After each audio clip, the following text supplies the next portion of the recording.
Students, आज हम report writing के बारे में पढ़ेंगे। आपका जो कंपल्सरी इंग्लिश का पेपर है उसमें सेक्शन बी जो होता है शॉर्ट राइटिंग कंपोजिशन, वो पूरा सेक्शन 25 मार्क्स का होता है, लेकिन उसमें जो ये रिपोर्ट राइटिंग का क्वेश्चन आता है वो अकेला 7 मार्क्स का होता है।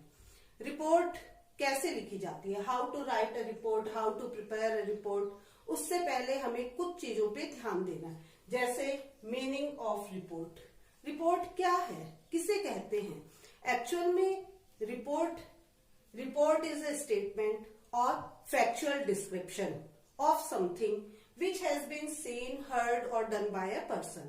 यानी कि किसी भी व्यक्ति के द्वारा किसी घटना को देखा जाना या सुना जाना या किया जाना, उसके बारे में एकदम रियल डिस्क्रिप्शन, फैक्चुअल डिस्क्रिप्शन जो है वो रिपोर्ट है। सेकंड स्टेप आता है हाउ टू प्रिपेयर इट। हमने चलो उस घटना के बारे में या तो सुना है या हमने उसे देखा है या हमने ही वो कार्य किया है, उसके बाद हमें रिपोर्ट लिखनी है। तो रिपोर्ट लिखने के लिए किन किन चीजों का ध्यान में हमें रखना है। सबसे पहला स्टेप आता है हेडिंग या टाइटल, यानी कि हमारी रिपोर्ट का विषय क्या है। मान लीजिए हमने रिपोर्ट का जो टॉपिक है वो ये लिया है ए ब्लड डोनेशन कैंप। आपके किसी सिटी टाउन हॉल में या आपके स्कूल हॉल में किसी ओकेजन के ऊपर ये ब्लड डोनेशन कैंप लगा है, तो जैसे ए ब्लड डोनेशन कैंप ये आपका टॉपिक होगा। तो सबसे पहले ए कैपिटल लेटर में आएगा, फिर ब्लड का जो बी है वो कैपिटल लेटर में आएगा, फिर डोनेशन का डी कैपिटल लेटर में आएगा और उसके बाद कैंप का सी कैपिटल लेटर में आएगा। इन चीजों को हेडिंग या टाइटल देते टाइम ध्यान में रखना चाहिए। फिर है टाइटल के जस्ट नीचे रिपोर्ट लिखने वाले व्यक्ति का नाम आ गया, ब्रैकेट के अंदर टाइटल के नीचे उसका नाम आएगा और उसका डेजिग्नेशन, यानी वो रिपोर्टर है तो कौन से न्यूज़पेपर से जुड़ा हुआ है या कौन से न्यूज चैनल से जुड़ा हुआ है। उसके बाद में प्लेस एंड डेट, यानी कि जो घटना जिसका वर्णन हम उस रिपोर्ट में करने जा रहे हैं वो किस स्थान पे हुई थी, उस स्थान के बारे में उसका नाम लिखना है। फिर डेट, यानी किस डेट को वो हुई।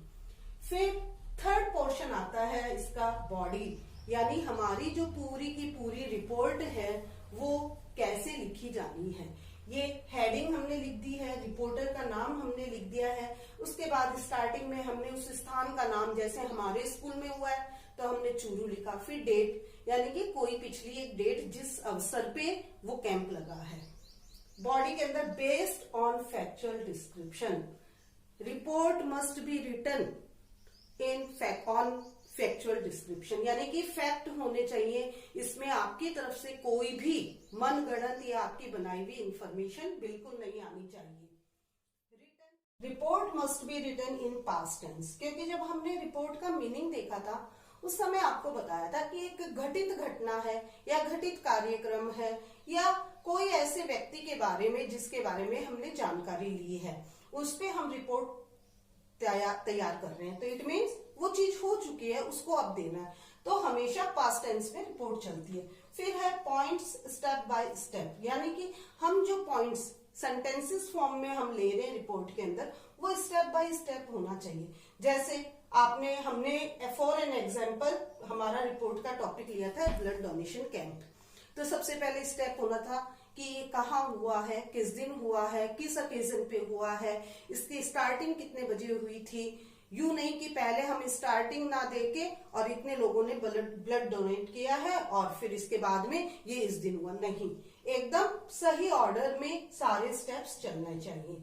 आपके रिपोर्ट के अंदर ये सारे क्वेश्चंस बनने चाहिए और इनके आंसर इस रिपोर्ट के अंदर होने चाहिए। व्हेन, यानी ये घटना जब जिसके बारे में आपने रिपोर्ट तैयार की है वो कब की है।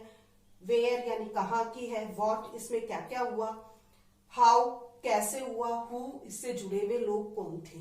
यानी कि ये सारे के सारे पॉइंट्स आपको रिपोर्ट के अंदर डालने हैं और जब ये सारे पॉइंट्स आते हैं तो 125 to 150 वर्ड्स तक आपकी एक अच्छी सी रिपोर्ट तैयार होनी चाहिए। इसके अलावा जैसे रिपोर्ट्स के sentences most of passive form में भी चलते हैं और इनडायरेक्ट स्पीच में भी, यानी ग्रामेटिकल नॉलेज भी इसमें पूरी वैल्यू अपनी रखती है। फुल कंप्लीट सेंटेंस और फुल सेंस देने वाले आपके सेंटेंसेस होते हैं। तो इस तरीके से आज हमने ये एक टॉपिक है रिपोर्ट राइटिंग, उसके बारे में आपसे चर्चा की। नेक्स्ट सेशन के अंदर हम एक एग्जाम्पल लेंगे रिपोर्ट लिख के, और आपको दिखाया जाएगा कि किस तरीके से एक रिपोर्ट को मैंने तैयार किया है और उसी बेसिस पे आपको तैयार करनी है। Thank you.